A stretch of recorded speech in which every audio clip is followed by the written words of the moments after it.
The Imperial Academy of Tactical Arts stood as a monument to military excellence, its crystalline spires reaching toward twin suns that bathed the training grounds in amber light. For 3 centuries, it had shaped the finest warriors and strategists the Galactic Commonwealth had ever known. Cadets from 100 worlds walked its corridors, their scales, feathers, and exoskeletons, a testament to the diversity that made the Commonwealth strong. Jake Morrison didn't particularly fit in.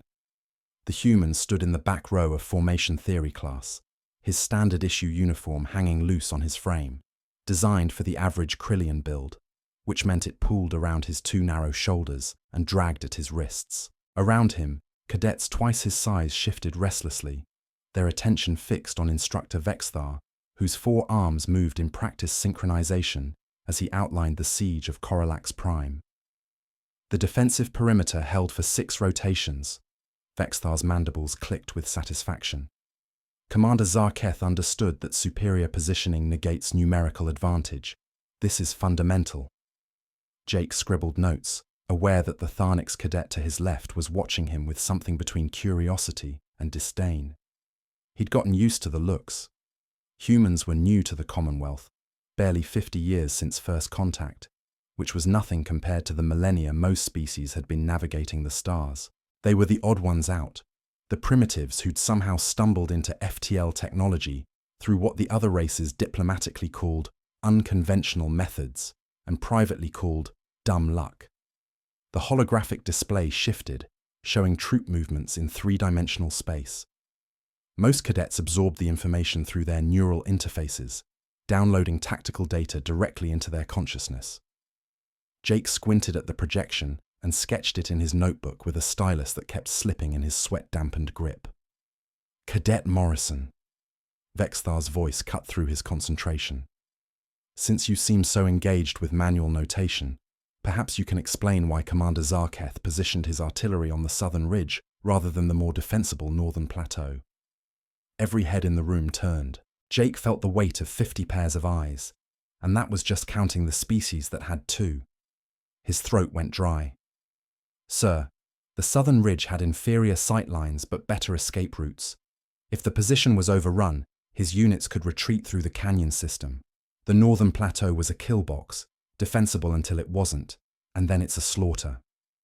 Vexthar's antenna twitched. And you believe Commander Zarketh, one of the Commonwealth's greatest strategic minds, planned for defeat? No, sir. I believe he planned for reality. Every position falls eventually. The question is whether your people live to fight another day. The silence that followed felt like standing in vacuum. Then Vexthar's mandibles parted in what might have been a smile. Adequate reasoning, though I note your species' peculiar obsession with survival over glory. Laughter rippled through the classroom. Not cruel exactly, but not kind either. Jake sat down, his face burning. The Tharnix beside him leaned over, its voice a subsonic rumble that vibrated in Jake's chest. Your kind thinks small, but I suppose when your lifespans are so brief, you must. The rest of the lecture passed in a blur. Jake kept his head down, took his notes, and tried to ignore the whispers. It wasn't that the other species were actively hostile. The Academy had strict protocols against that. But there was a distance, an unspoken understanding that humans were less advanced, less impressive, less worthy of being here. When the class finally ended, Jake gathered his materials and headed for the exit, planning to grab lunch from the commissary before advanced xenobiology. He was halfway down the corridor when he noticed the crowd. About 20 cadets had formed a loose circle in one of the atrium spaces, their postures aggressive. Jake's first instinct was to keep walking. Getting involved in cadet politics was a fast way to make his already complicated life worse. But then he heard the voice at the center of the circle. Please, I just need to get through. It was small, trembling. Jake stopped. He shouldn't have. The smart play was to mind his own business, get to lunch, maintain the low profile that had gotten him through the first 4 months at the academy without major incident. But something in that voice pulled at him. activated some stupid instinct that his drill instructor back on Earth had tried to beat out of him. Humans are pack animals, Sergeant Davies had said during basic training. You see someone in trouble, you want to help. Out there in the black, that'll get you killed. The other species don't think like us. They don't value what we value. You remember that. Jake pushed through the crowd anyway. At the center stood a cadet he'd never seen before, small even by human standards, with pale grey skin that seemed almost translucent under the corridor lighting. She wore the same standard uniform as everyone else, but on her, it looked like a tent, the sleeves rolled up multiple times to reveal impossibly delicate wrists. Her face was difficult to read, features that seemed almost human but not quite, like someone had sculpted a person from memory rather than life. The cadet who'd been blocking her path was a Vorshax, all chitinous plates and aggressive posture. His name was Kretox, and Jake knew him from combat applications, a bully who'd found the Academy's prohibition on actual violence frustrating but not insurmountable. I said, Kretox clicked his mandibles together with deliberate slowness, that lower-tier species use the service corridors. This is for real cadets. I'm registered here, the grey-skinned girl said, her voice barely above a whisper. I have as much rights. Kretox leaned down, using his considerable height advantage to loom over her. You can barely carry a standard pack. I've seen Terran infants with more presence. What commander would trust you with anything beyond cleaning duties? The crowd murmured agreement. Jake recognized a few of them, the usual suspects who measured worth by physical dominance, who thought the Academy was just an extension of their homeworld hierarchies. The girl's shoulders hunched inward. She clutched a datapad to her chest like a shield, and Jake could see her hands shaking. He should walk away. This wasn't his fight. Getting on Kretox's bad side would make his life significantly harder. And for what? Some cadet he didn't even know, from a species he couldn't identify.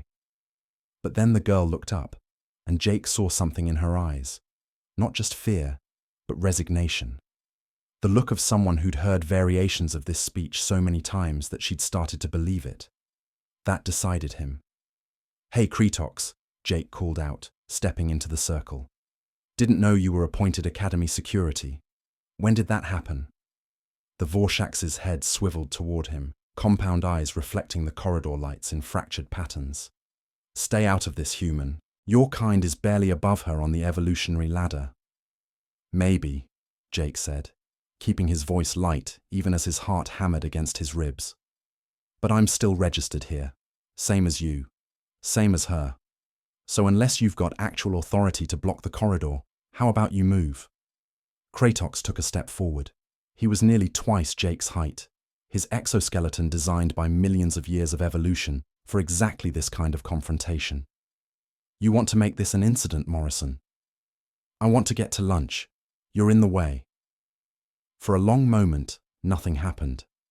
The crowd held its collective breath, waiting to see if the human would back down or if Kretox would cross the line into actionable violence. Jake kept his hands loose at his sides, his weight balanced. He'd lose a physical fight. That wasn't even a question. But the Academy had rules, and if Kretox threw the first punch, those rules would come down on him hard. Finally, Kretox's mandibles clicked in disgust. Not worth my time. He shouldered past Jake, deliberately clipping his arm hard enough to spin him halfway around. The crowd dispersed, following their leader, already moving on to the next entertainment. Jake rubbed his shoulder and turned to the grey-skinned girl, who was staring at him with wide eyes that seemed too large for her face. You okay? He asked. She nodded slowly, then seemed to remember her voice. Thank you. You didn't have to. I mean, he could have done a lot of things, but he didn't. Jake glanced at the datapad she was clutching. What class are you headed to? Advanced Xenobiology. Hey, same as me. Want to walk together? Strength in numbers and all that. She hesitated, and Jake could practically see her weighing the social calculus. Being seen with him might not improve her standing. But finally, she nodded.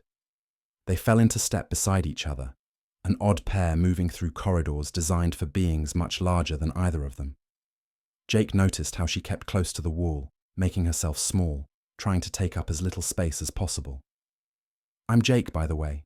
Jake Morrison. Lyra, she said softly. Then, after a pause, no family name. My species doesn't use them. What species is that, if you don't mind me asking? I'm still learning all the Commonwealth races. Aeonthari. We're uncommon. Small population, limited territory. Most people haven't heard of us. That explained why Jake didn't recognize her. The Academy drew from across the Commonwealth, but some species were represented by only a handful of cadets, sometimes just one. Must be tough, he said, being the only one from your world here.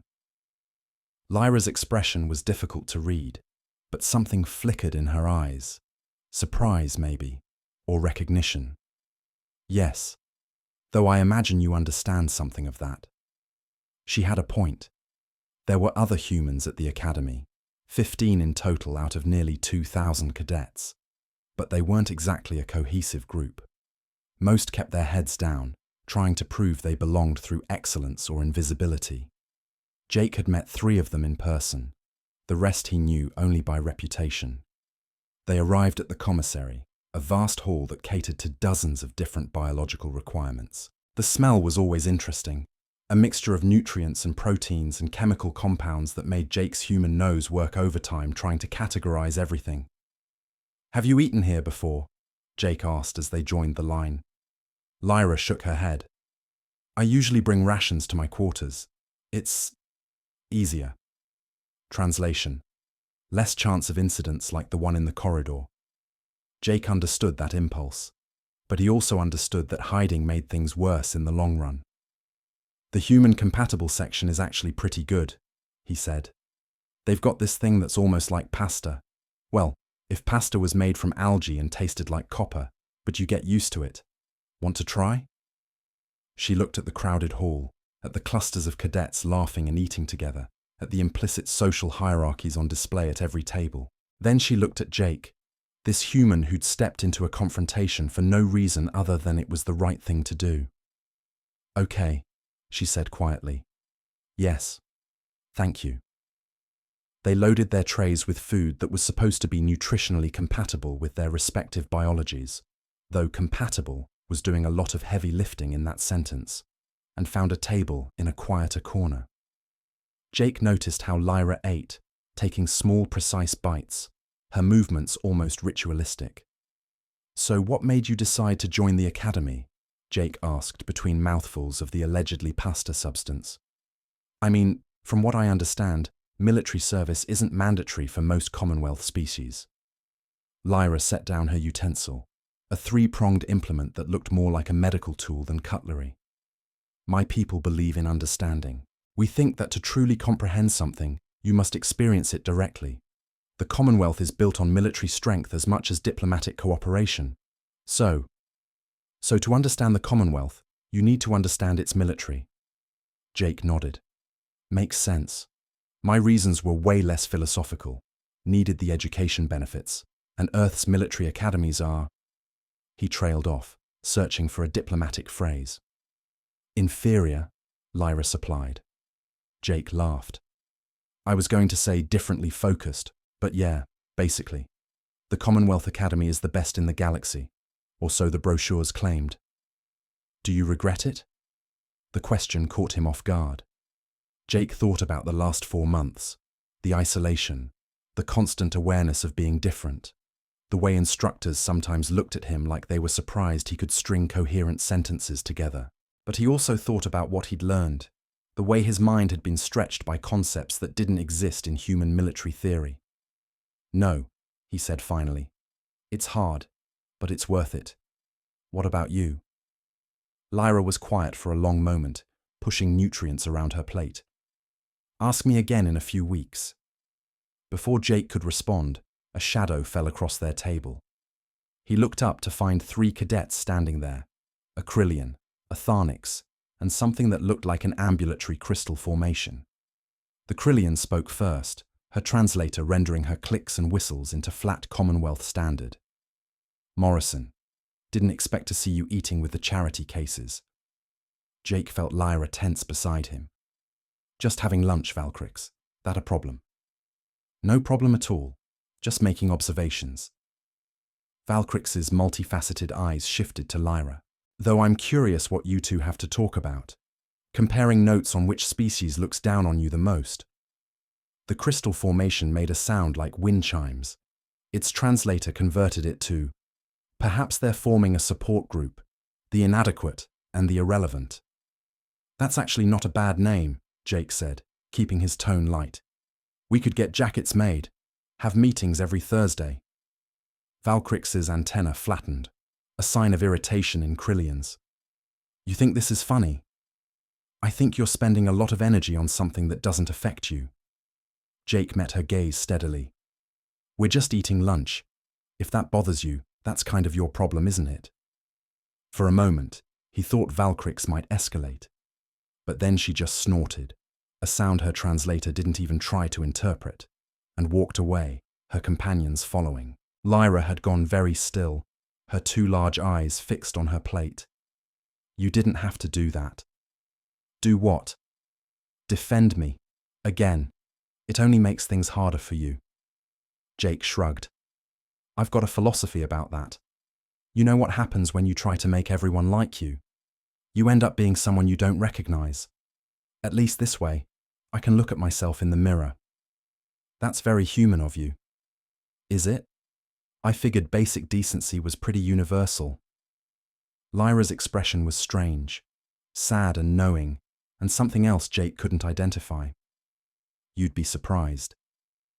They finished their meal in companionable silence. When they headed to advanced xenobiology, Jake noticed that Lyra walked a little less close to the wall, held her head a fraction higher. It wasn't much, but it was something.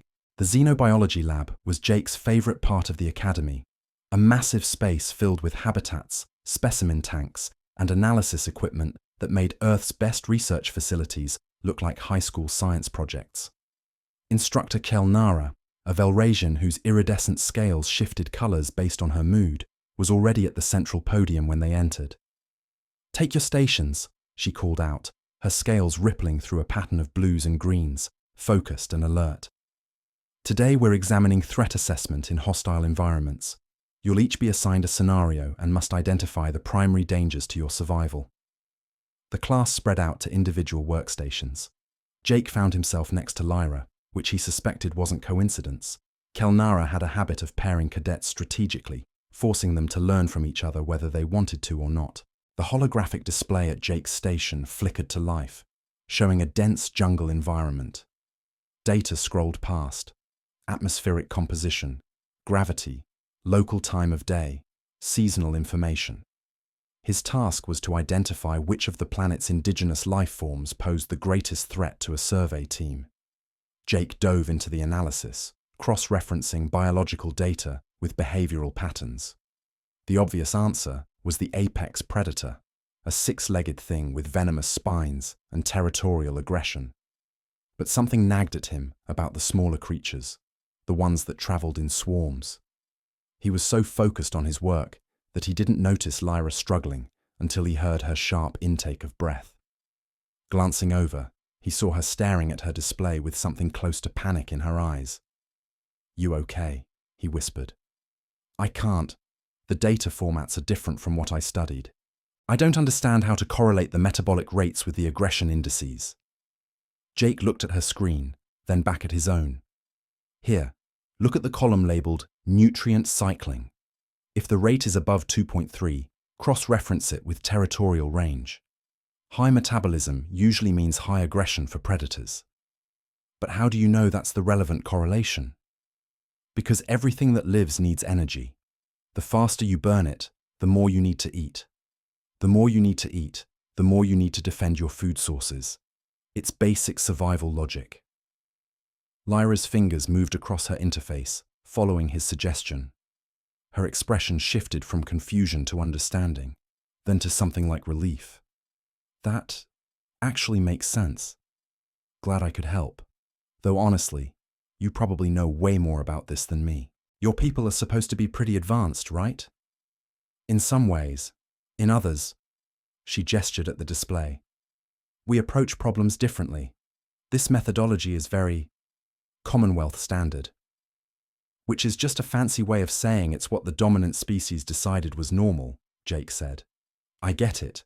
Half the time I feel like I'm translating everything twice, once into standard, then again into concepts that actually mean something to me.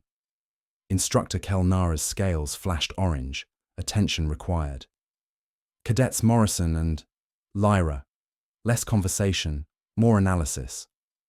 They bent back to their work, but Jake caught Lyra's slight smile.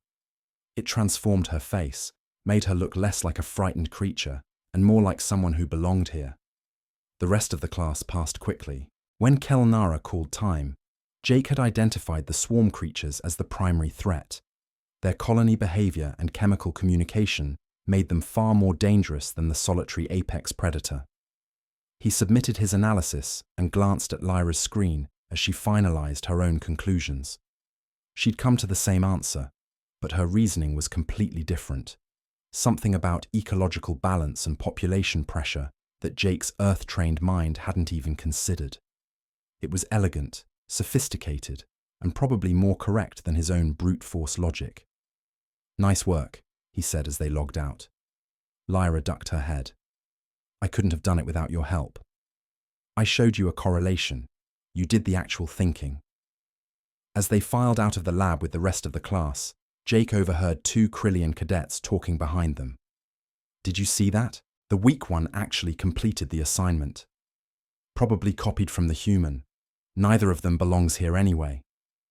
Jake felt anger flare in his chest, but before he could turn around, Lyra touched his arm lightly. Don't, she said quietly. It's not worth it. They can't just... They can. They will. Fighting it only makes it worse. Her voice was soft but firm, carrying a weight of experience Jake didn't want to examine too closely. Trust me on this. He let it go, but the anger simmered as they walked to their next class, Applied Tactical Systems, taught by Commander Zarketh himself. The legendary strategist was a Vorshax like Kratox, but where the cadet was all bluster and aggression, Zarketh carried himself with the quiet confidence of someone who'd earned his reputation in actual combat. The classroom was arranged in an amphitheater style, with Zarketh at the center and holographic projectors creating a 3-dimensional tactical space around him. Cadets took their seats in ascending rows, and Jake noticed with some satisfaction that he and Lyra ended up with a good view of the central display.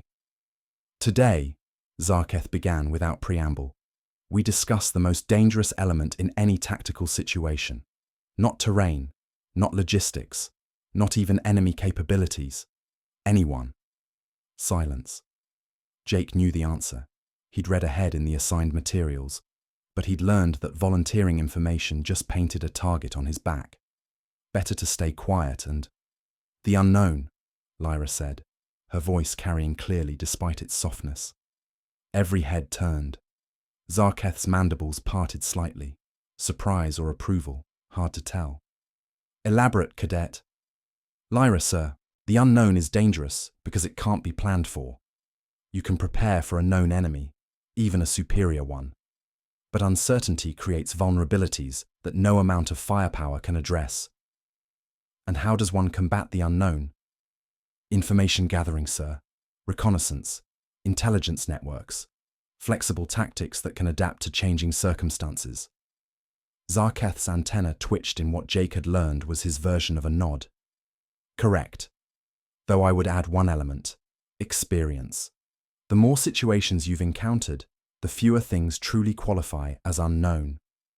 He launched into the day's lecture, using the siege of Corillax Prime as a case study in information warfare. Jake took notes, but part of his attention remained on Lyra. She sat perfectly still, absorbing every word, and when Zarketh asked questions, her hand was sometimes the first to rise. The other cadets noticed too. Jake caught whispers, sidelong glances. The weak one was showing unexpected competence, and that made people uncomfortable. When the class ended, Zarketh called out as cadets filed toward the exit. Cadet Lyra, a moment. Jake hesitated, but Lyra waved him on. I'll catch up. He waited in the corridor, pretending to review his notes while actually watching through the open door. Zarketh stood with Lyra at the central podium, his voice too low for Jake to hear clearly. But he caught fragments. Impressed by your analysis. Consider additional study in potential that shouldn't be wasted. When Lyra finally emerged, her expression was unreadable. Jake fell into step beside her as they headed toward the residence halls. Everything okay? He wants me to join an advanced tactics study group. Says I show unusual aptitude for strategic thinking. She said it like she didn't quite believe it. That's great. Those study groups are supposed to be really competitive. Getting invited it means people will notice me more. Lyra's voice was tight. More attention. More opportunities for... She didn't finish, but she didn't need to. Jake understood. Visibility was a double-edged sword when you were different. You should do it anyway, he said firmly. You're good at this stuff. Why hide it? Says the human who sits in the back row and never volunteers answers. That's different. Is it? Jake opened his mouth to argue, then closed it again. Maybe she had a point. Maybe they were both playing it safe in their own ways, trying to minimize the damage of being outsiders. They reached the junction where their paths diverged. Jake's quarters were in the human-compatible wing, while Lyra's were in a section that housed the more unusual biological requirements. Thanks, Lyra said. For today, for lunch, and the help in xenobiology, and everything. No problem. Same time tomorrow. She smiled. That same transformation that made her seem more real, more present. I'd like that. Jake watched her walk away, this small figure in an oversized uniform, and felt something shift in his chest. Not attraction. She was too alien for that, and besides, they were just friends. But something else. A sense of connection, maybe. The recognition of someone else who didn't quite fit, but was determined to try anyway. The next few weeks fell into a rhythm. Jake and Lyra met for meals, studied together when their schedules aligned, and gradually became fixtures in each other's routines. The other cadets mostly left them alone, either because they'd lost interest, or because harassing the human and the Aeon Thari wasn't worth the effort. Jake noticed changes in Lyra. She spoke up more in classes, walked with more confidence in the corridors, even joined the advanced tactics study group Zarketh had recommended. But she still had moments of uncertainty, times when the old fears surfaced. Like now, in combat applications class.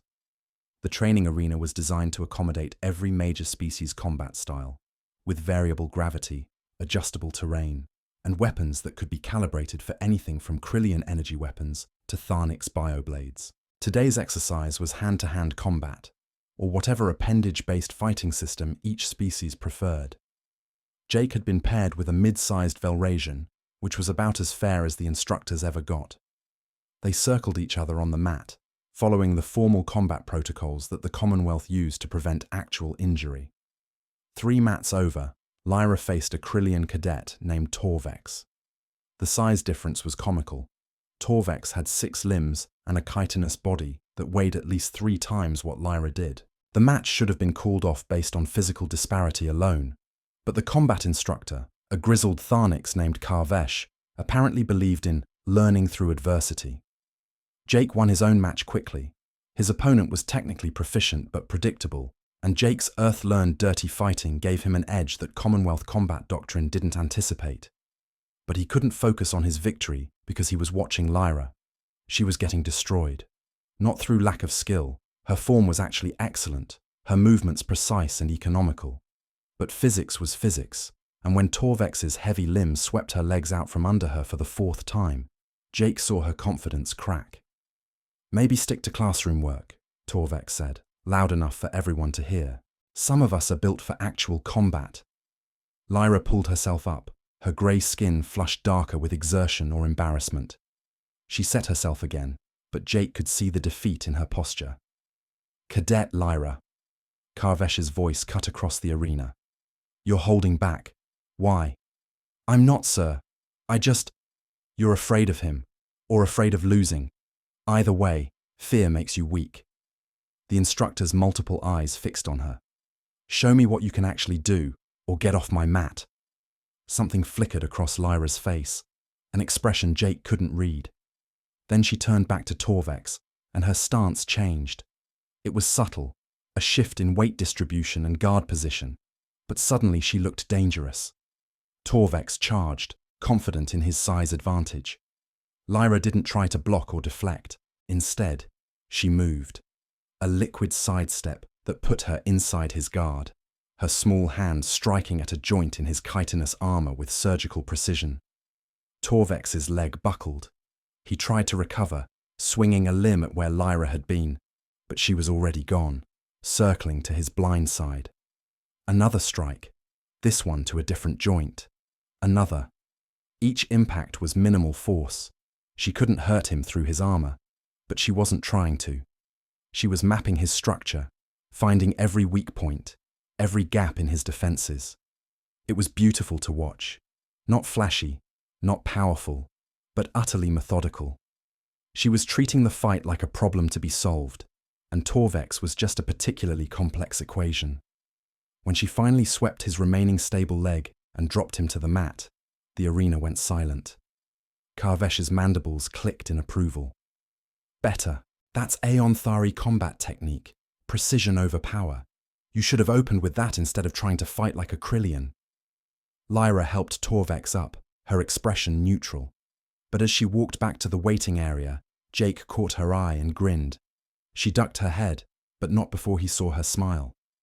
After class, they walked to the commissary together. Jake was still buzzing with excitement about her performance. That was incredible. Where did you learn to fight like that? My people have been small and physically weak for millennia, Lyra said quietly. We had to develop alternative approaches to conflict. Alternative approaches. Right. That's one way to describe systematically dismantling someone twice your size. It's not about size. It's about understanding systems. Biological, mechanical, social. Everything has structural vulnerabilities. You just have to know where to look. Jake thought about that as they loaded their trays. It matched what he'd observed about Lyra over the past weeks. Her way of approaching problems wasn't about force or dominance, but about understanding. She saw patterns others missed, connections that weren't obvious. They found their usual table, tucked away in a corner where the noise level was manageable. Jake was halfway through his meal when he noticed Lyra had stopped eating, her attention fixed on something across the room. Following her gaze, he saw a group of senior cadets clustered around a table, the elite of the academy, the ones marked for fast-track command positions. Among them was someone Jake recognized, Zarketh's son, Kravax, a tactical prodigy who'd apparently inherited his father's strategic genius. You know him? Jake asked. Lyra's expression was strange, distant, almost sad. No, but I know of him. Everyone does. He's expected to graduate with highest honors, take a position on his father's command staff. Sounds like a lot of pressure. Pressure reveals character, or so my people believe. Before Jake could respond, the commissary lights flickered. Then they went out completely, plunging the hall into darkness. Emergency lighting kicked in after a few seconds, bathing everything in red. An alarm started blaring, not the standard evacuation signal, but something different. Jake's combat training kicked in immediately, 3 short bursts, then 2 long ones. That was the code for lockdown, Lyra whispered. We're under attack. The Academy's defensive protocols activated. Blast doors slammed down over exits, sealing the commissary. Cadets jumped to their feet, some panicking, others moving into defensive formations based on their species' instincts. Instructor Vexthar's voice boomed through the emergency speakers. All cadets remain calm. This is not a drill.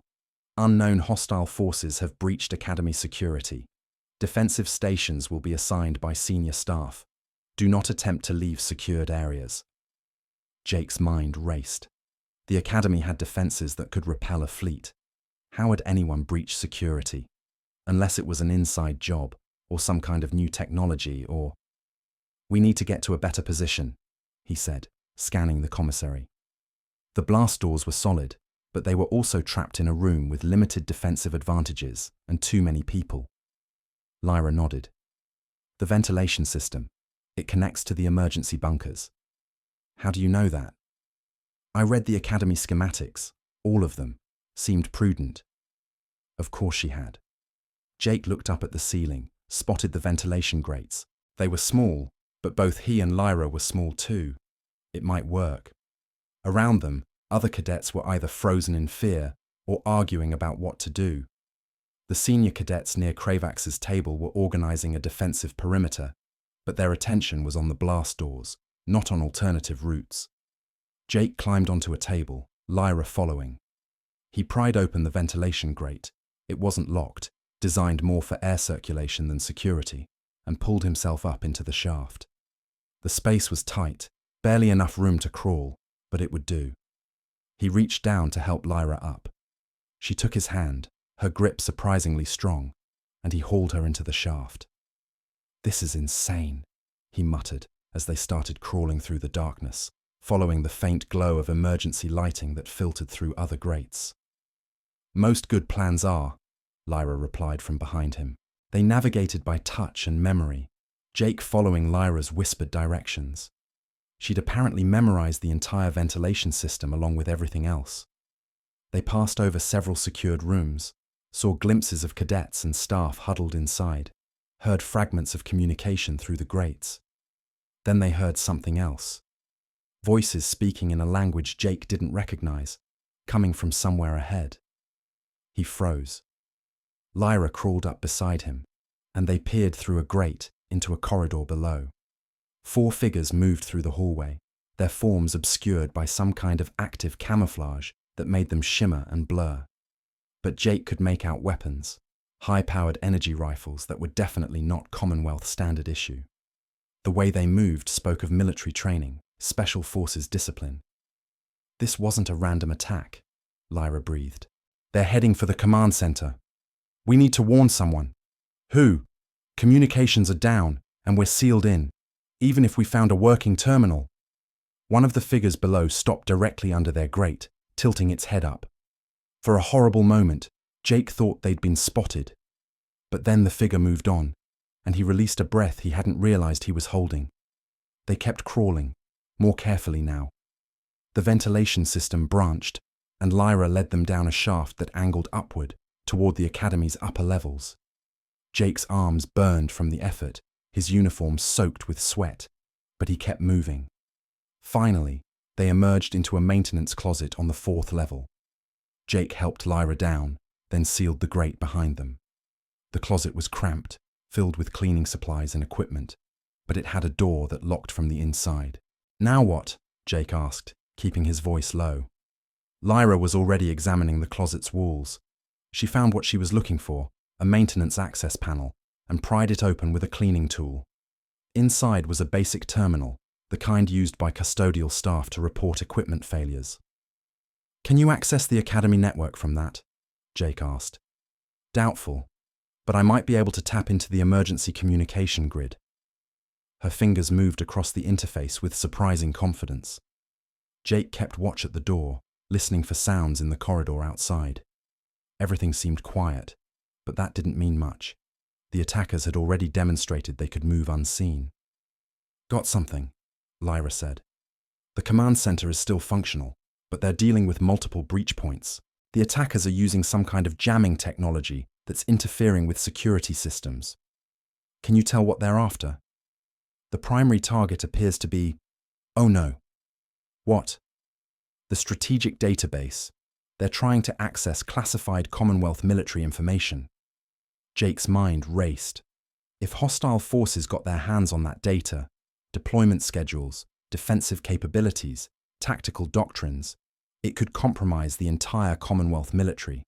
Thousands of worlds would be vulnerable. Can the command center stop them? They're trying, but the jamming is too effective. They can't coordinate defensive forces properly. Lyra's fingers moved faster across the terminal. "But if we could disable the jamming at the source..." "Do you know where the source is?" She pulled up a schematic on the tiny screen. "The signal is emanating from 3 points, all in the administrative wing. If even one jammer goes down, the command center could regain partial control." Jake studied the map. The administrative wing was on this level, about 2 corridors over. It would mean leaving their hiding spot, moving through an active combat zone, with no weapons and no backup. "This is crazy," he said. Lyra looked at him with those 2 large eyes. "Most good plans are." Despite everything, the danger, the fear, the absolute insanity of what they were about to do, Jake laughed. "Fair point. Okay, let's go be stupid heroes." They moved through the corridors like ghosts, using every bit of cover and shadow. The emergency lighting created pockets of darkness that they exploited, and Lyra's knowledge of the Academy's layout kept them away from the main thoroughfares where attackers were likely to patrol. Jake's heart hammered in his chest. He'd trained for combat, sure, but that was in controlled environments with safety protocols. This was real. People could actually die, including him and Lyra. Every sound made him flinch. Every shadow looked like a threat. But Lyra moved with eerie calm, like this was just another training exercise. She'd pause at intersections, listen, then signal which way to go with small, precise gestures. Jake followed her lead, trying to match her confidence, even as fear gnawed at his gut. They were halfway to the administrative wing when they heard voices ahead, the attackers again, speaking that strange, clipped language. Lyra pulled Jake into an alcove, and they pressed themselves flat against the wall. 2 figures passed within meters of them, their active camouflage making them look like heat distortions in the air. One carried what looked like a portable computer terminal. The other had a weapon that hummed with barely restrained energy. After they passed, Lyra leaned close to Jake's ear. "They're maintaining the jamming field manually. If we can get to one of those terminals..." She didn't need to finish. Jake nodded his understanding. They reached the administrative wing without further encounters, but that's when their luck ran out. The corridor ahead was brightly lit, no shadows to hide in, and at the far end, Jake could see one of the jamming devices. It was a bulky piece of equipment about the size of a large backpack, connected to the Academy's power grid and protected by 2 guards. "We can't fight them," Jake whispered, "even if we had weapons, which we don't." Lyra studied the scene, her expression thoughtful. Then she looked at Jake. "How's your acting?" "My what?" "Can you pretend to be terrified and confused?" "I don't think I'd be pretending." "Good. Here's what we're going to do." Her plan was insane. Jake said as much. Lyra just smiled that strange, knowing smile and said, "Most good plans are." So Jake found himself walking openly down the corridor, his hands raised, stumbling like he was in shock. The guards spotted him immediately, their weapons swinging toward him. He heard their shouts, still in that unknown language, and kept moving forward, careful not to make any threatening gestures. One guard approached while the other maintained position by the jammer. Jake let himself be grabbed, spun around, pushed against the wall. Hands patted him down, found nothing dangerous, because he had nothing dangerous. The guard said something, probably a question. Jake responded in English. "I don't understand. Please, I just want to get out. I don't know what's happening." While the guard tried to figure out what to do with him, Lyra moved. She'd climbed into the ceiling panels, another part of her plan that Jake had called insane, and now she dropped down directly behind the guard at the jammer. Her small hands moved with that same surgical precision Jake had seen in combat training, striking pressure points that the guard probably didn't even know they had. The guard went down without a sound. The one holding Jake started to turn, but Jake threw himself backward, using his weight to unbalance the larger being. They crashed to the floor together, and Jake did the only thing he could think of. He started yelling, "Help! Intruder! Someone!" The guard clamped something over his mouth, cutting off the sound. But it didn't matter because Lyra was already at the jammer, her fingers flying across its interface. Jake saw lights flickering, heard a high-pitched whine, and then the device went dark. The guard on top of him realized what was happening and let go, reaching for their weapon. Jake didn't think. He just grabbed a nearby maintenance tool and swung it as hard as he could. The impact vibrated through his arms. The guard staggered, but didn't go down. They were bigger, stronger, better trained. But Jake had spent 4 months at the academy learning to fight, and more importantly, he'd grown up in Earth's worst neighborhoods, where survival meant being willing to do whatever it took.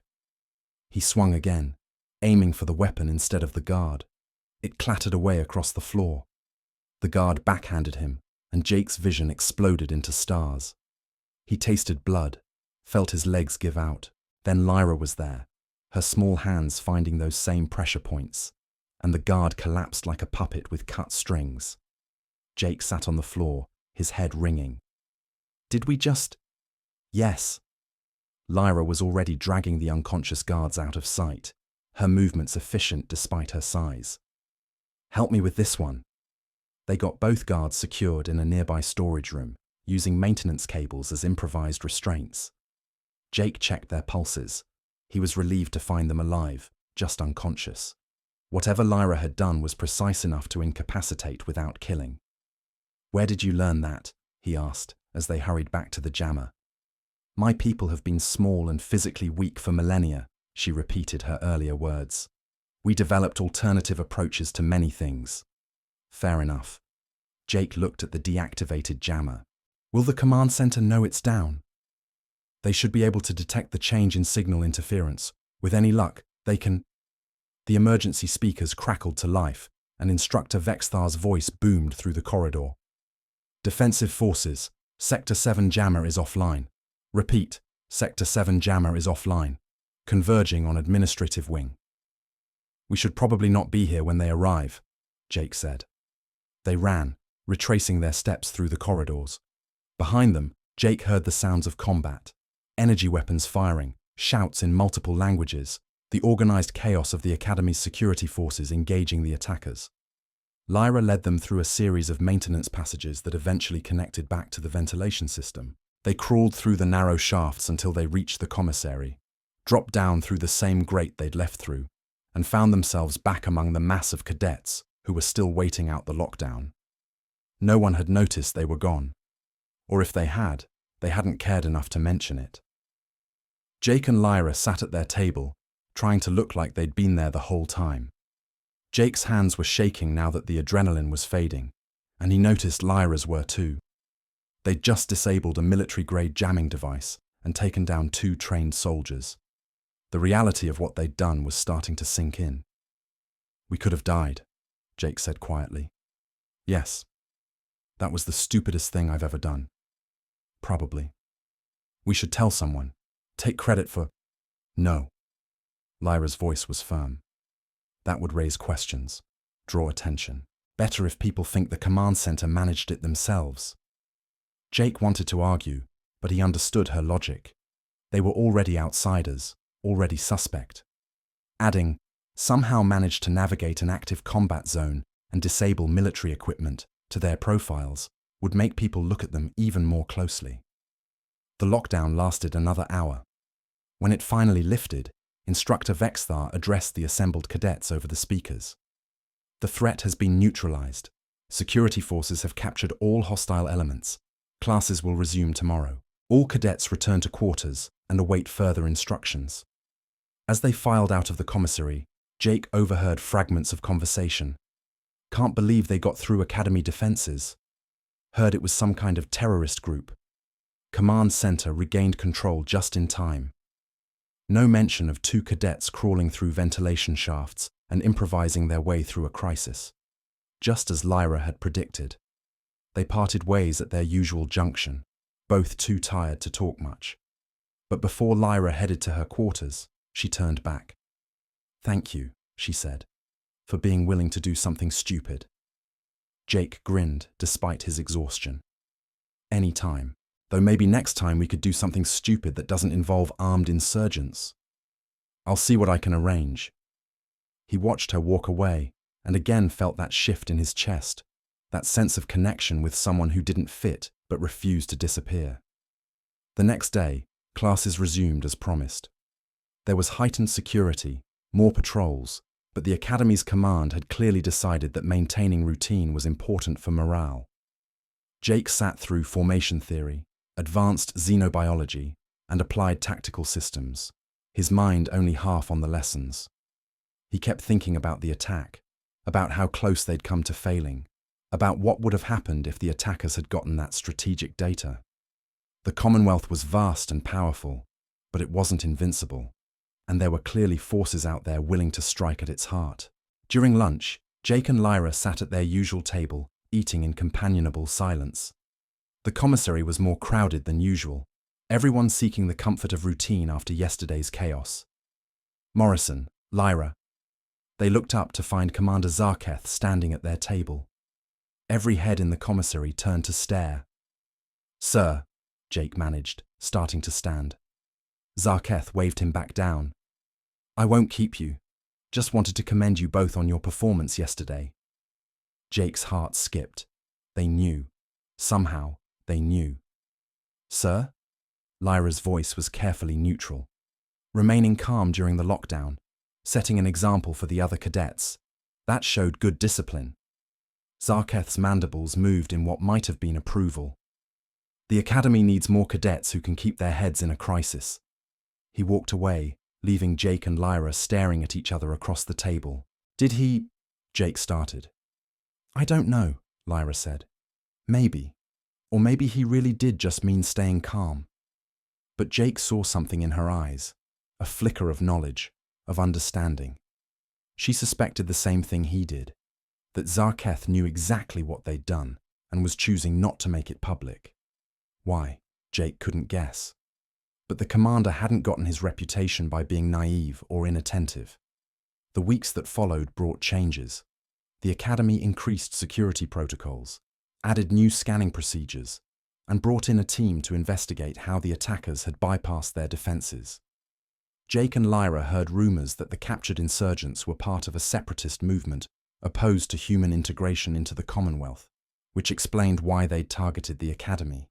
It was symbolic, a way to strike at the Commonwealth's future military leadership.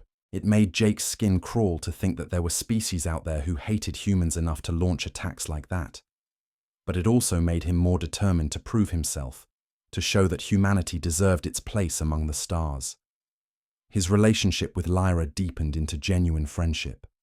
They studied together, ate together, faced the casual prejudices of the Academy together. Other cadets still whispered, still made comments, but somehow it bothered Jake less. He had someone who understood, who saw the galaxy the same way he did. And Lyra continued to surprise him. She excelled in her advanced tactics study group, earned top marks in xenobiology, and even managed to place in the upper quartile during combat evaluations. The frightened cadet who'd been blocked in the corridor months ago was gone, replaced by someone confident and capable. As the semester drew toward its end, the Academy announced the final evaluation, a comprehensive war game that would test everything cadets had learned.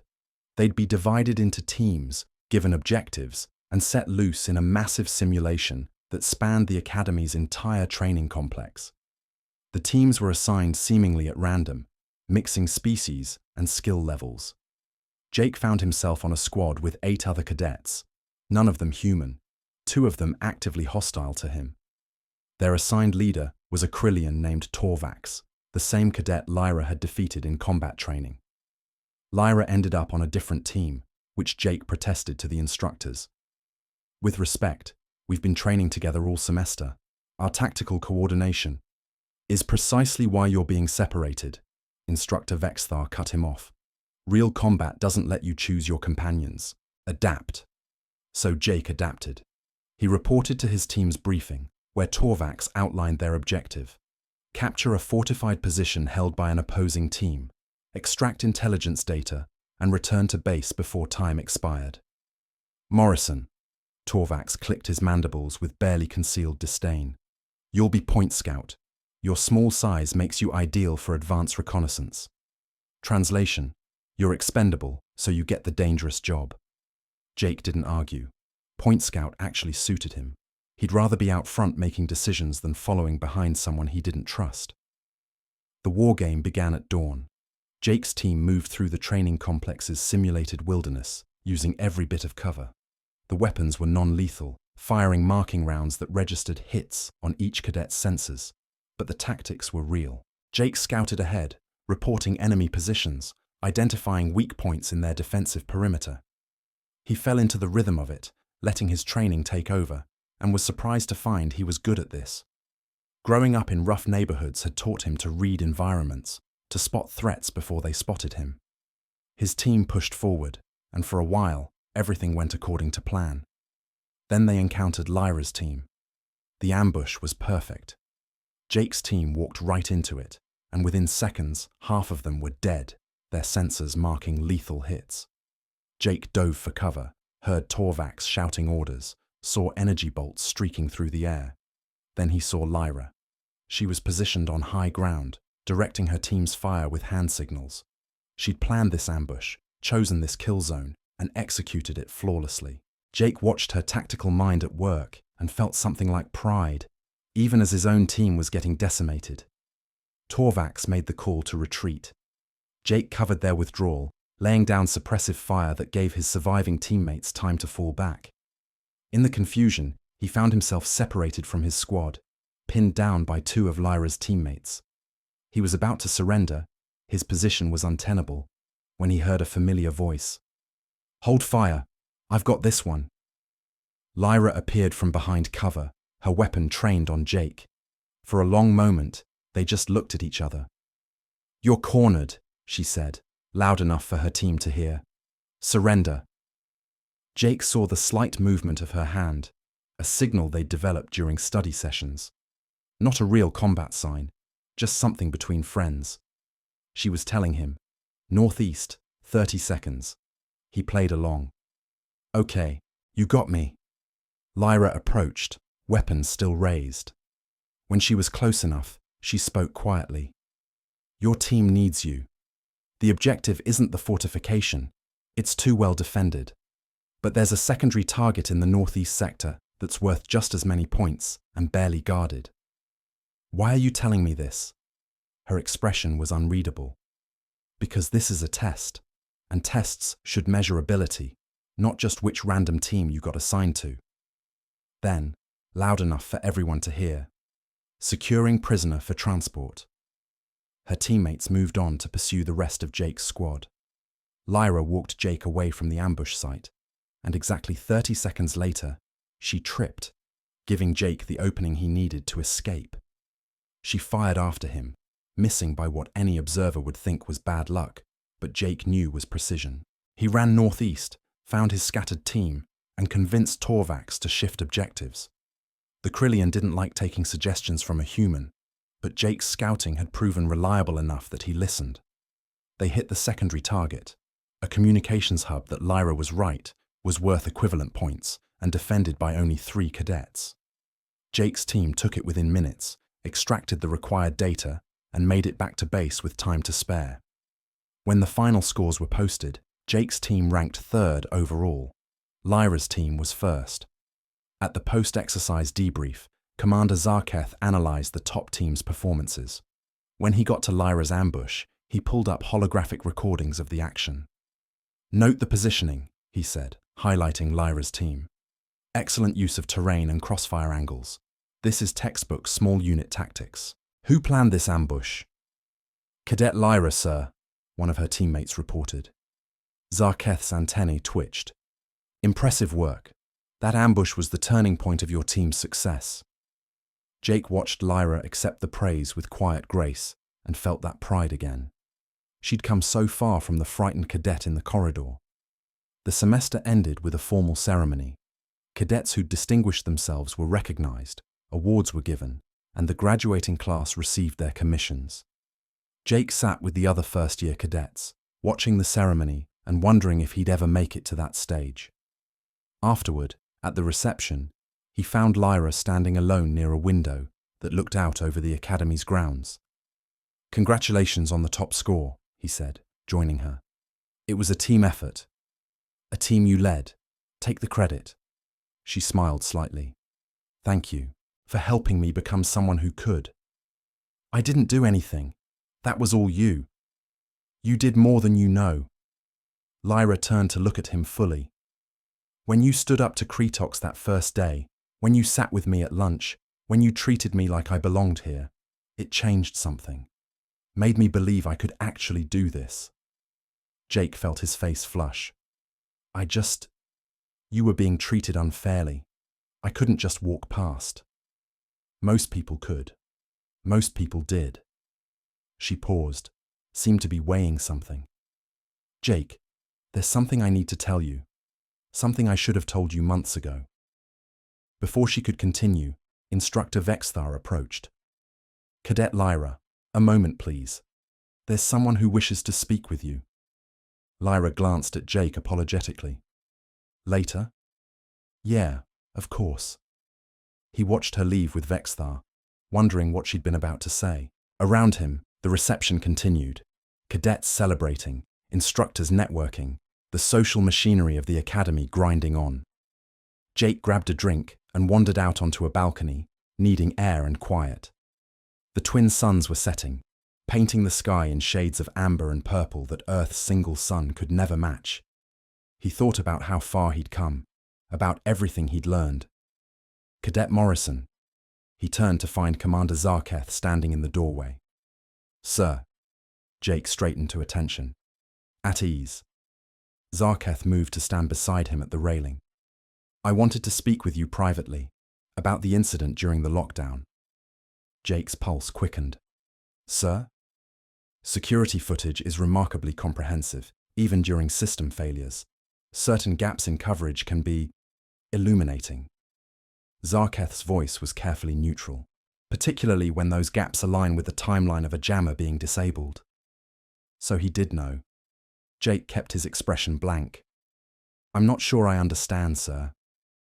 I think you do. But I also think you understand why such actions, while effective, might be better left unacknowledged. Zarketh turned to look at him directly. You and Cadet Lyra demonstrated initiative, courage, and tactical competence well beyond your training level. Those are valuable qualities, but they're even more valuable when not accompanied by a reputation for recklessness. We just did what needed to be done, sir. Precisely. And by not seeking recognition for it, you demonstrated something equally important. Judgment. Zarketh's mandibles moved in approval. The Commonwealth needs soldiers who can think, who can act when action is required, but who also understand the broader implications of their choices. You showed potential that day. Don't waste it. Sir, may I ask a question? You may. Why are you telling me this, if it's better left unacknowledged? Because I want you to know that your actions were seen, even if they won't be publicly recognized, and because I suspect you'll face similar situations in the future. Consider this. Guidance for how to handle them. Zarketh walked away, leaving Jake alone on the balcony with more questions than answers. But one thing was clear. He and Lyra had made an impression on one of the Commonwealth's most respected military minds. That had to count for something. The reception wound down eventually. Jake looked for Lyra to finish their conversation, but couldn't find her anywhere. He checked their usual spots, even walked past her quarters, but she seemed to have disappeared. Probably important meetings with her advanced tactics group, he figured. They'd talk tomorrow. Except the next day, Lyra wasn't at breakfast. Or lunch. Jake went to her quarters and knocked, but got no answer. He asked other cadets if they'd seen her, but everyone just shrugged. By evening, he was genuinely worried. He went to Instructor Vexthar's office. Sir, I'm looking for Cadet Lyra. No one's seen her since the reception last night. Vexthar's antennae shifted in a pattern Jake had learned meant discomfort. Cadet Lyra has been called away on personal business. She'll return when circumstances permit. Is she okay? Is something wrong? That's not information I'm authorized to share. Rest assured, she's safe, and her absence is approved. Jake had to accept that, but he didn't like it. Where would she go? What personal business could be so urgent that she'd leave without saying anything? Days passed with no word from Lyra. Jake threw himself into his studies, but found his attention wandering. He'd gotten used to having her around, to their conversations and shared meals. The academy felt emptier without her. A week after she disappeared, Jake was called to Commander Zarketh's office. He went with a mixture of curiosity and concern, wondering if this was about Lyra. Zarketh's office was sparse but elegant, decorated with commendations from 3 decades of military service. The commander sat behind a desk that looked designed for someone with 4 arms, which made sense. Cadet Morrison, thank you for coming. Please, sit. Jake sat in a chair that wasn't quite the right size, trying not to look nervous. I have an unusual situation, Zarketh began. One that requires discretion, and frankly, someone expendable enough that if it goes wrong, the Academy can distance itself from the fallout. That's reassuring, sir. Zarketh's mandibles parted in amusement. I've found that honesty, while sometimes uncomfortable, prevents misunderstandings. Here's the situation. We have a diplomatic function tomorrow evening. Representatives from several Commonwealth worlds, including some who are skeptical about human integration. Your species' inclusion in the Commonwealth remains controversial in certain circles. I'm aware, sir. I need a human cadet to attend. Someone who can represent your species well, who won't embarrass the Academy or provoke an incident, but who also won't be traumatized if things go poorly. And you chose me because you've proven you can handle uncomfortable situations with grace, and because you're friends with Cadet Lyra, which suggests you understand how to navigate cultural differences. Jake blinked. What does Lyra have to do with this? Zarketh's expression shifted to something that might have been surprise. You really don't know, do you? Know what, sir? The commander was silent for a long moment, clearly weighing something. Then, Cadet Lyra isn't just an Aeon Thari student. She's the Crown Examiner. The words didn't make sense. Jake replayed them in his head, tried to find meaning in the combination of sounds. I'm sorry, sir. I don't understand. Crown Examiner. The Aeon Thari are not a primitive species, despite their size and peaceful nature. They are, in fact, one of the Commonwealth's most influential diplomatic powers. Every member of their royal line must serve as a Crown Examiner, an observer who evaluates the quality and character of future leaders from other species. Jake's mouth had gone dry. You're saying Lyra is Aeon Thari royalty, yes. Specifically, she's fourth in line to the Eternal Throne. Her role at the Academy wasn't to learn military tactics, though she's proven excellent at that. Her role was to evaluate the next generation of Commonwealth officers, to determine which species produce leaders worth trusting with power. The world tilted. Jake remembered every interaction, every conversation, every time he'd treated Lyra like just another struggling cadet. She'd been evaluating him, evaluating all of them. She never said anything, Jake managed. She's not permitted to. The evaluation must be conducted in secret, with subjects unaware they're being tested. Only senior Academy staff know her true identity. Zarketh leaned forward. The diplomatic function tomorrow is her formal debut. She'll be there as Crown Examiner Lyra Shenkai Aeonthar, not as a cadet, and she specifically requested that you attend. Jake's head was spinning. Why me? I suspect you'll have to ask her that yourself. Will you attend? What else could he say? Yes, sir. The next evening, Jake stood in front of a mirror in dress uniform, trying to calm his nerves. The outfit was designed for formal Commonwealth events, still not quite right for human proportions, but better than the standard cadet gear. He'd spent an hour learning the basic diplomatic protocols, the proper greetings and gestures for different species. None of it felt adequate for meeting Lyra as royalty. A transport took him to the diplomatic wing, a section of the Academy reserved for high-level visitors. The halls were grander here, decorated with art and artifacts from across the Commonwealth. Other attendees were already gathering, instructors Jake recognized, senior officers he'd only seen from a distance, and beings in elaborate formal wear that marked them as diplomats or nobles. He felt catastrophically out of place. Cadet Morrison. Instructor Vexthar appeared at his elbow. This way. You'll be seated with the junior officers and distinguished cadets. Jake followed him into a grand hall where hundreds of beings were assembling. At the far end, on a raised platform, sat what were clearly the guests of honor, representatives from various Commonwealth worlds, including several that Jake recognized from his studies. And there, in a seat of honor, sat Lyra. Except she didn't look like Lyra. Not the Lyra he knew. Her grey skin seemed to shimmer with some kind of ceremonial pigment that caught the light. She wore robes that were clearly Aeon Thari formal wear, layered fabrics in shades of silver and white that somehow made her look both delicate and commanding. Her hair, which she'd always kept in a simple style, was now arranged in an elaborate pattern woven with what looked like actual starlight. But the biggest change was her bearing. Gone was the hunched posture, the careful small movements. She sat with perfect poise, her spine straight, her expression serene. She looked like someone who'd been born to authority and had never doubted it. Jake made his way to his assigned seat, trying not to stare. The ceremony began. Speeches in multiple languages, formal greetings following protocols Jake barely understood, presentations of gifts and honors. It was all very impressive and completely surreal. Then Commander Zarketh stood to make an announcement.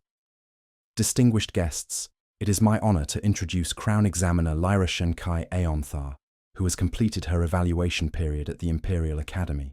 She will now present her findings to the assembled representatives. Lyra rose, and the hall fell silent. When she spoke, her voice carried clearly, no longer soft or hesitant, but confident and measured. Honored representatives of the Commonwealth, I thank you for this opportunity to serve. Over the past months, I have observed and evaluated the cadets of this academy, studying how different species approach leadership, conflict, and cooperation. She spoke about her observations, analyzing different cultural approaches to military training with the same precision she'd applied to xenobiology problems. Jake listened, fascinated and still slightly in shock. Then she said, "But I wish to speak specifically about humanity, the Commonwealth's newest member species. There has been considerable debate about whether humans should be granted full military integration, given their relative technological primitiveness and brief membership in our alliance." Jake felt every eye in the room turn toward him, the only human present. "I have observed human cadets extensively," Lyra continued, "and I have reached a conclusion that may surprise some in this assembly. Humans possess qualities that make them exceptionally valuable to Commonwealth military forces. They are adaptable, capable of learning and integrating new concepts with remarkable speed. They are creative, approaching problems from angles that other species do not consider. And most importantly, they possess a quality that I have found lacking in many species with longer Commonwealth membership." She paused, and her eyes found Jake's across the crowded hall. "They possess compassion. When I first arrived at the academy, I disguised my true status and presented myself as a weak, struggling cadet. I was blocked in corridors, dismissed by instructors, treated as barely worthy of attendance. Most cadets ignored me. Some actively harassed me. But one human, Cadet Jake Morrison, stood up for me. Not because he knew who I was, not because he expected reward or recognition, but because it was the right thing to do." Jake's face burned as hundreds of beings turned to look at him. Over the following months, Cadet Morrison continued to help me. He shared his knowledge, defended me when others wouldn't, and treated me with dignity and respect, even though I was clearly struggling. He did this at social cost to himself. Associating with the weakest cadet damaged his own standing. Yet he persisted. Lyra's voice carried absolute certainty now. "This is what humans bring to the Commonwealth. Not superior technology or ancient wisdom, but a fundamental belief that all conscious beings deserve respect and assistance, regardless of their status or power. In a galaxy where species often value strength above all else, humanity offers something different, something necessary." She turned to address the full assembly. "My recommendation to the Commonwealth Council is that humans be granted full military integration with fast-track officer candidacy for qualified individuals. They will strengthen our forces not just with their combat capabilities, but with their moral character." The hall erupted in discussion, some voices approving, others protesting, most just surprised. Jake sat frozen, trying to process what had just happened. Lyra had evaluated the entire human species based largely on his actions. One cadet's choice to help someone in trouble had influenced galactic policy. The weight of it was staggering. The ceremony continued, but Jake barely registered it. Eventually, there was a reception where guests mingled and discussed Lyra's presentation. Jake found himself surrounded by diplomats and officers who wanted to meet the human who impressed the Crown Examiner. He answered their questions as best he could, feeling completely overwhelmed. Through it all, he kept catching glimpses of Lyra across the room, surrounded by her own crowd of important beings, and the distance between them felt vast. Finally, hours later, the crowd thinned. Jake was standing alone on yet another balcony, looking at stars that his ancestors had never dreamed of reaching, when he heard footsteps behind him. "You're avoiding me." He turned to find Lyra, still in her formal robes, still looking like royalty, but with something softer in her expression. "I'm not avoiding you. I don't know what to say. Your Highness." She winced. "Please don't. That's not. I'm still Lyra. Still the same person you had lunch with every day." "Are you?" "Because the person I knew was a struggling cadet who needed help with her homework. Turns out that was all an act." "Not an act. A test, yes, but the struggling was real. I genuinely didn't understand Commonwealth military methodology at first. The help you gave me was needed, not fabricated." She stepped closer. "And my feelings weren't an act. The friendship we developed, that was real." Jake wanted to believe her, but the betrayal of it stung. "You lied to me for months. I was forbidden from revealing my identity. The test only works if subjects don't know they're being evaluated." Her voice was quiet now, almost pleading. "But I hated it, Jake. Every time you helped me, every time you stood up for me, I wanted to tell you the truth. You deserved to know. So why didn't you? After we took down that jammer together, after everything we went through, why not tell me then?" "Because I was afraid." Lyra looked away, toward the stars. "Afraid that if you knew who I was, you'd treat me differently, that you'd see the crown instead of me. And I liked being just Lyra with you. Not Crown Examiner, not royalty. Just another cadet trying to make it through the academy." Jake's anger warred with understanding. He thought about what it must have been like for her, always wearing a mask, always being evaluated herself while she evaluated others, never able to just be herself. "For what it's worth," he said finally, "I wasn't trying to impress anyone. I just saw someone who needed help." "I know. That's what made it meaningful." Lyra turned back to him. "In my position, everyone wants something from me. Everyone has an agenda, but you didn't know who I was, so you had no agenda. You were just kind because that's who you are. Do you have any idea how rare that is? Pretty sure basic decency shouldn't be rare. But it is. Across species, across cultures, across the entire Commonwealth, genuine compassion without expectation of reward is vanishingly rare, and it's what the galaxy needs most." They stood in silence for a moment. Jake processed everything: the revelation, the formal presentation, the weight of representing humanity in a test he hadn't known he was taking. "So, what happens now?" he asked. "You've completed your evaluation. Do you go back to being royalty full-time?" "Eventually, but I've asked permission to complete the full academy course. My evaluation is done, but my education isn't." She smiled slightly. "Assuming you don't mind having lunch with someone who lied to you for 4 months." Jake considered it. She had lied.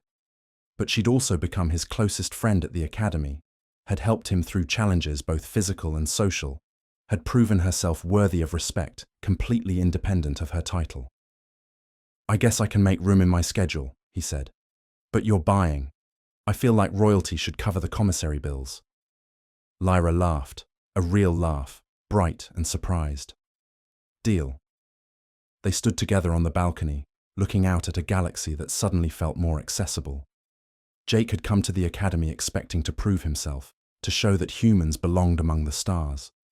He'd never imagined that his simple choice to help someone in trouble would become evidence in humanity's favor. "Can I ask you something?" he said. "When you were presenting your findings, you said humans bring moral character to the Commonwealth, but you based that on me. What if I'm the exception? What if most humans aren't like that?" Lyra's expression was thoughtful. "I don't think you're exceptional among humans. I think you're typical, raised in a culture that values helping others, taught to stand up for people who can't stand up for themselves. I've studied human history, human literature, human philosophy. This pattern appears again and again. Humans form communities based on mutual support. You care for your injured, your elderly, your weak. Many species don't. Many species do, though. The Commonwealth is built on cooperation. The Commonwealth is built on mutual benefit. Species cooperate because it serves their interests. But humans cooperate even when it doesn't. You help because you believe it's right, not because you expect reward. That's different. That's valuable. Jake wasn't sure he agreed with her assessment of humanity. He could think of plenty of counterexamples from Earth's history. But he understood what she was saying about the value of compassion in a galaxy that often prioritized strength and utility. I hope you're right, he said. I hope we live up to what you think we are. You already have. Lyra touched his arm lightly, a gesture of friendship that felt the same whether she was a struggling cadet or a crown examiner. And you'll continue to, because it's who you are. They talked into the night, filling in gaps from the past months, sharing thoughts about the future. Lyra told him about Aeon Thari culture, about the weight of being fourth in line to a throne she might never sit on, about her genuine struggles with Commonwealth methodology that had made her evaluation period both harder and more authentic. Jake told her about Earth, about growing up in neighborhoods where helping your neighbors wasn't philosophy, but survival, about the strange mix of pride and inadequacy he felt representing humanity at the academy. By the time they finally parted ways, Lyra to her diplomatic quarters, Jake to his regular cadet housing, something had shifted. The friendship was different now, built on a foundation of truth instead of partial deception. But it was still real. The next day, Jake woke to find his schedule had changed. He'd been transferred into the advanced officers track, the accelerated program for cadets marked for leadership positions. When he checked his messages, there was a note from Commander Zarketh. Crown Examiner Lyra Shen's recommendations carry considerable weight. Use this opportunity wisely. Z. At breakfast, other cadets looked at him differently. Some with new respect, others with resentment, most with simple curiosity. Jake was now the human who impressed royalty, and that came with its own complications. But when he sat down at his usual table, Lyra was already there with 2 trays of food. She was back in her regular cadet uniform, her hair in its simple style, looking like the friend he'd known for months. Heard you made advanced track, she said as he sat down. Congratulations. Heard you're staying to complete the full academy course. That's brave. Or foolish. We'll see. She pushed one of the trays toward him. I got you the allegedly pasta thing. Figured we should celebrate. Jake looked at the food, at Lyra's smile, at the commissary full of beings from 100 worlds, all learning to work together despite their differences.